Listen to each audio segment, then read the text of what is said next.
My wife handed me separation papers during our anniversary dinner, while her family laughed and toasted to her new beginning. I calmly signed every page and leaned in. You just ended the only stability you ever had. 6 weeks later, she showed up at my door shaking. I'm 36, and I thought I understood how marriage worked. You fight, you compromise, you build something together, even when it's hard.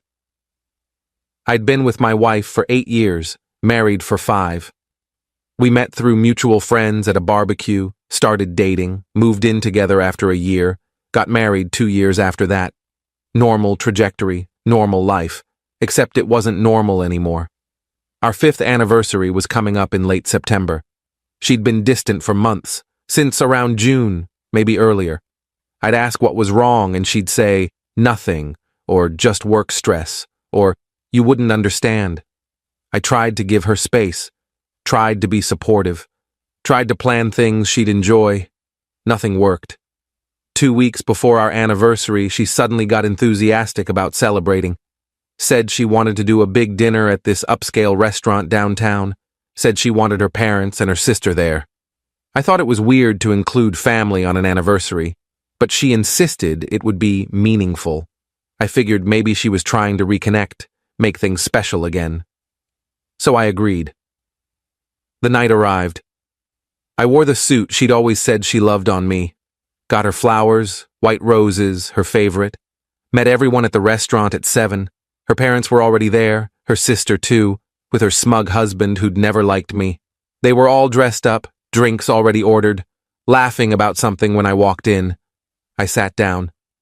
Sorry I'm a few minutes late. Traffic was bad. My wife smiled. It didn't reach her eyes. You're fine. We were just getting started. Her father raised his glass. To family. Everyone clinked glasses. I joined in, confused but going along with it. Dinner started, small talk. Her mother asked about my week. I answered. Her sister made some comment about how nice the restaurant was, how she'd never been somewhere this fancy. I ignored the implication that I didn't usually take my wife to nice places. We'd been here 3 times before. Midway through the appetizers, my wife reached into her purse, pulled out a manila envelope, set it on the table between us. What's that? I asked. Open it. I looked around the table. Her family was watching me. Not curious, expectant, like they knew what was coming. I opened the envelope. Separation papers, dated 2 weeks earlier, already notarized. I looked up at her. What is this? I think it's pretty clear. You're serving me separation papers at our anniversary dinner? I wanted to do it somewhere public, somewhere you couldn't make a scene. Her sister laughed. Actually laughed. Oh my God, his face. I stared at the papers, read through the first page. It outlined a separation agreement, division of assets. She wanted the apartment, wanted the car we'd bought together last year, wanted half my savings. You've been planning this, I said. For a while, yeah. And you brought your family to watch? Her mother chimed in.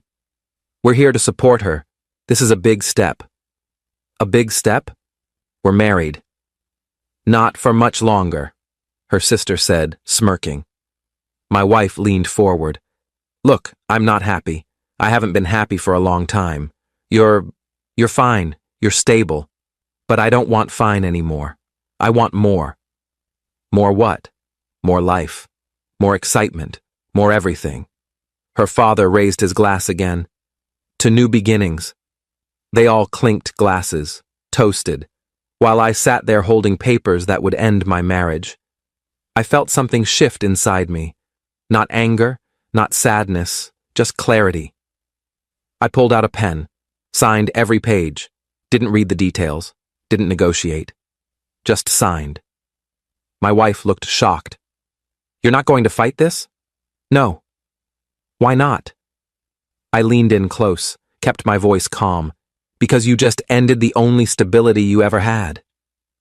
I stood up, dropped the signed papers on the table, looked at her family.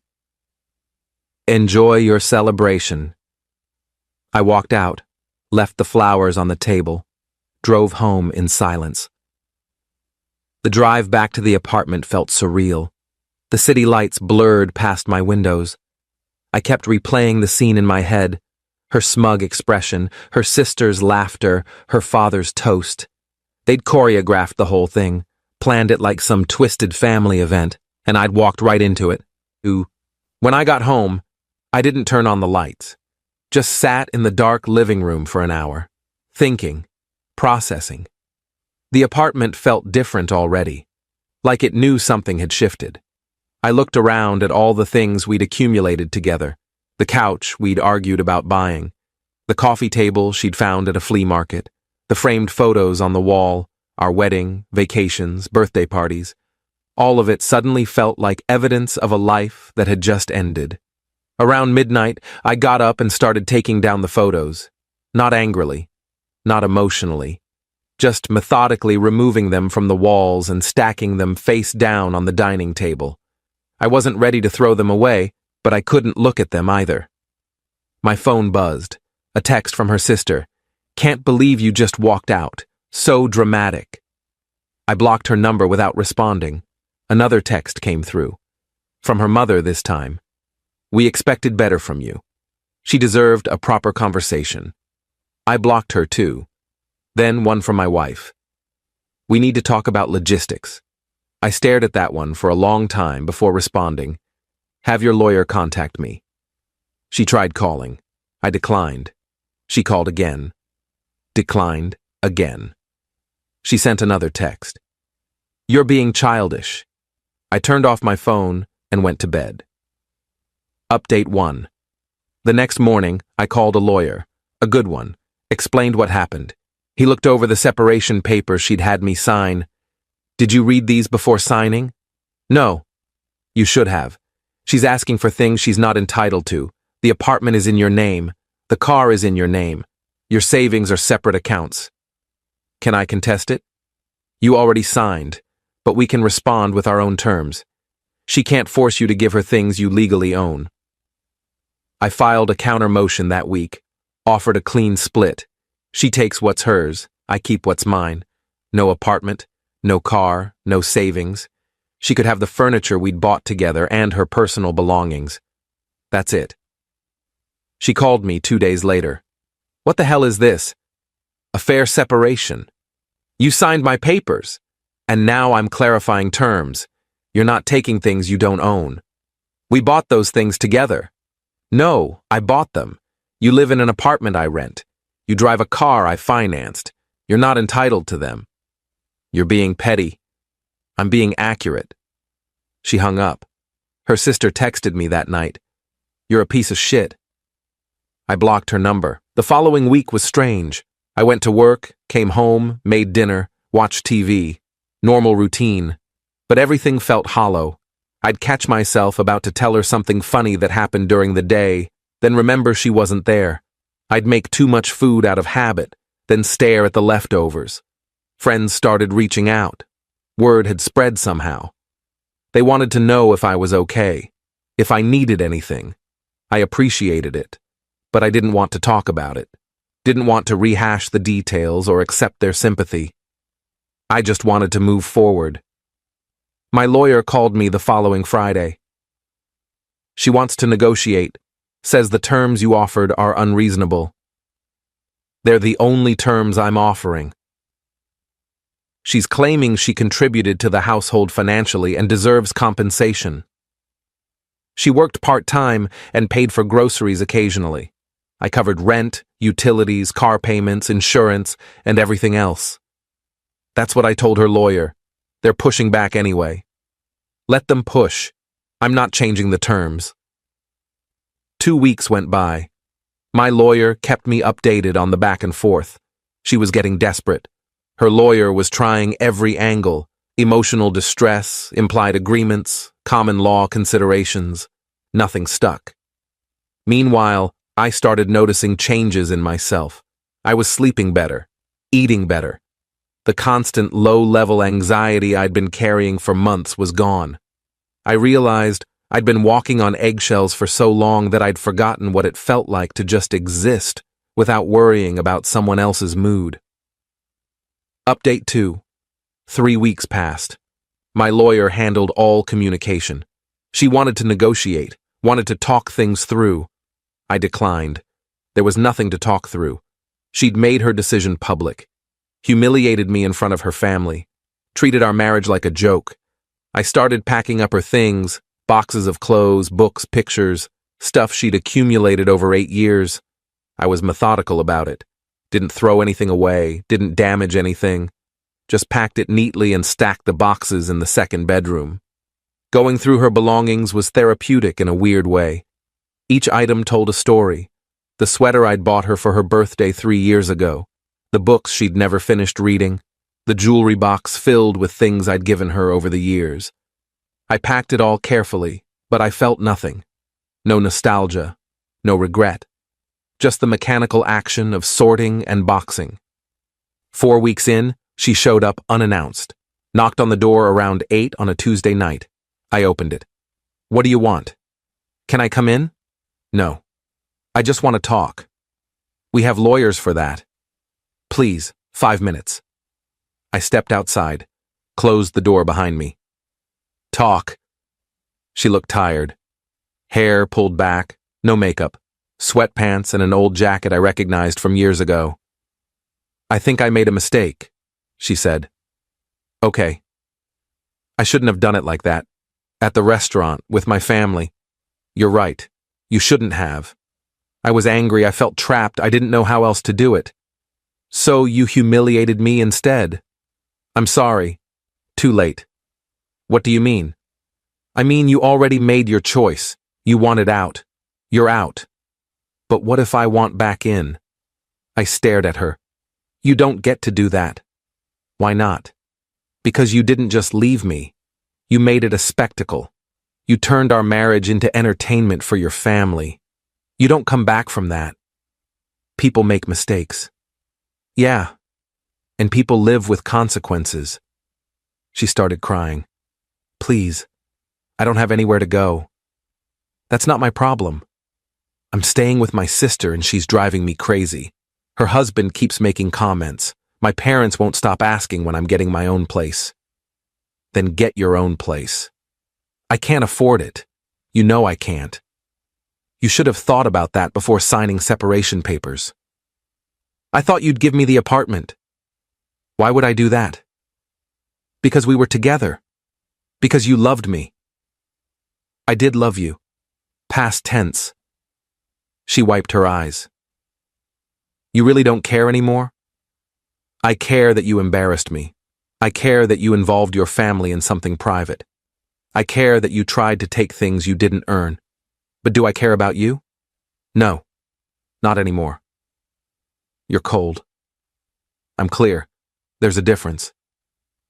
She turned and walked away, got into a car I didn't recognize, probably borrowed from her sister, drove off. I went back inside and sat on the couch. My hands were shaking slightly, not from emotion, from adrenaline. I'd stood my ground and it felt good. For the first time in months, maybe years, I'd put myself first without apology. That night, I ordered takeout from my favorite place. The one she'd always complained was too greasy. I ate it while watching a show she'd hated. I went to bed at midnight without worrying about waking her. Small freedoms, but they added up. Update 3. 6 weeks after the dinner, she showed up at my door again. It was a Friday night.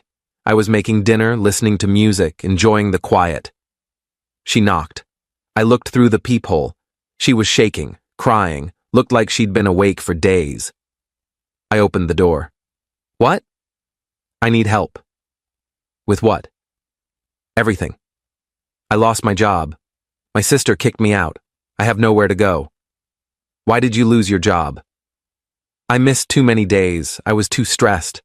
They said I wasn't performing." "And why did your sister kick you out?" "Because I couldn't pay rent. She wanted $500 a month. I don't have it." "So you came here. You're the only person I have left." I leaned against the doorframe. "Let me get this straight. You humiliated me, tried to take my things, refused to negotiate reasonably, and now you want my help?" "Yes." "No." Please, I'm begging you. You should have thought about this 6 weeks ago. I know I messed up, but I'm desperate. That's still not my problem. Where am I supposed to go? I don't know. Figure it out like an adult. You're really going to leave me homeless? You left me humiliated. We're even. She collapsed against the doorframe, sobbing. Full breakdown. Neighbors were starting to look out their windows. You need to leave, I said. I can't. Then I'll call the police. You wouldn't. I pulled out my phone, started dialing. She stood up. Fine, I'll go. She stumbled down the hallway. I watched until she was gone. Then I closed the door and went back to making dinner. The salmon I'd been cooking was slightly overdone, but I ate it anyway, put on some jazz, poured myself a drink, sat by the window and watched the city lights. My phone stayed silent. No more knocking, no more crying, just peace. Update 4. A week later, her mother called me. I didn't recognize the number, so I answered. Hello? It's me. I recognized her voice immediately. What do you want? My daughter is in a really bad place. I'm aware. She's staying in a motel. She can barely afford food. Okay. You could help her. I could, but I won't. She's family. She was family. She ended that. You're being cruel. I'm being consistent. She made her choice. She made a mistake. Yes, and she's living with it. That's how consequences work. What kind of man are you? The kind who doesn't get walked over twice. She hung up. I sat there for a moment, processing the call. Her mother had been there that night, had raised her glass, had smiled while her daughter humiliated me. And now she wanted me to be the bigger person, to rescue someone who'd publicly destroyed me. The audacity was almost impressive. 2 days after that, my wife's lawyer contacted mine. She wanted to renegotiate, wanted to settle for less, wanted to finalize everything quickly so she could move on. My lawyer called me. She's desperate. We can push for a better deal. No. Give her the original offer. She takes her stuff, I keep mine, clean split. You sure? Yeah. Most people would take advantage of this situation. I'm not most people. I just want it done. The papers were finalized by the end of October. Marriage officially over. She signed without protest this time. My lawyer said she looked defeated when she came in, signed everything in under 10 minutes, and left without saying a word. The day the divorce became official, I felt nothing. No relief, no sadness, just a quiet acknowledgement that a chapter had closed. I went to work, had lunch with a colleague, came home, and made dinner. Life continued. I started redecorating the apartment. New paint in the living room, a color I'd always wanted but she'd vetoed. New furniture for the bedroom. I threw out the old couch and bought one I actually liked. Slowly, the space became mine. Not ours. Mine. Friends invited me out more. I started saying yes. Went to dinners, bars, weekend trips. Reconnected with people I'd drifted away from during the marriage. One friend told me, "You seem lighter, like you're actually here now." I realized he was right. I'd been going through the motions for years, and now I was actually living. I joined a gym, started running again, lost 15 pounds I'd been carrying since the wedding, bought new clothes, got a haircut I liked. Small changes, but they added up. I looked in the mirror one morning and barely recognized myself. Not because I looked different, but because I looked present, engaged, alive. Update 5. 3 months after the anniversary dinner, I ran into her sister at a coffee shop. Pure coincidence. I was picking up my usual order when I saw her in line behind me. She looked uncomfortable. Hey, I replied, not stopping. Can we talk for a second? Not really interested. It's about her. I turned around. What about her? She's not doing well. I thought you should know. Why would I need to know that? Because you were married, because you spent 8 years together. And she ended it. publicly, cruelly. So whatever she's going through isn't my concern. Her sister looked down. I know what we did was wrong. That dinner. Having everyone there. It was her idea, but we went along with it. We thought it was, I don't know. We thought it was what she needed. And now? Now I see we were wrong. She's miserable. She's living with our parents, working retail, can barely pay her phone bill. She cries every night. That's unfortunate. You really don't care? I cared for 8 years, tried to make her happy, built a life with her, and she threw it away for entertainment. So no, I don't care anymore. She wants to apologize, to really talk to you. I don't want to hear it. You're not even curious about why she did it. No. How can you just turn it off like that? Because she showed me exactly who she was, and I believed her. I grabbed my coffee and left. Her sister called after me, but I didn't turn around. I had nothing else to say. That evening, my phone buzzed. A text from an unknown number. This is her, please. Just give me 5 minutes, I need to explain. I deleted it, blocked the number, made dinner, watched a movie, went to bed. Final update. It's been 3 months since that anniversary dinner. The divorce is final. I kept the apartment, the car, my savings. She got her belongings and nothing else. I heard through a mutual friend that she's living with her parents now, working part-time at a retail store, trying to get back on her feet. Her family apparently stopped finding the situation funny once they realized she'd actually destroyed her life. Her sister got divorced recently too. Karma has a sense of humor. Her parents don't talk to her much anymore. They're embarrassed by how everything turned out. The mutual friend told me she asks about me sometimes. Wants to know if I'm seeing anyone, if I'm happy, if I ever think about her. I told the friend to stop telling me these things. I don't care about her curiosity. I don't care about her regrets. I'm doing fine, better than fine, actually. I started going to the gym again, reconnected with old friends, traveled a bit. Took a trip out west, something I'd always wanted to do but she'd never been interested in.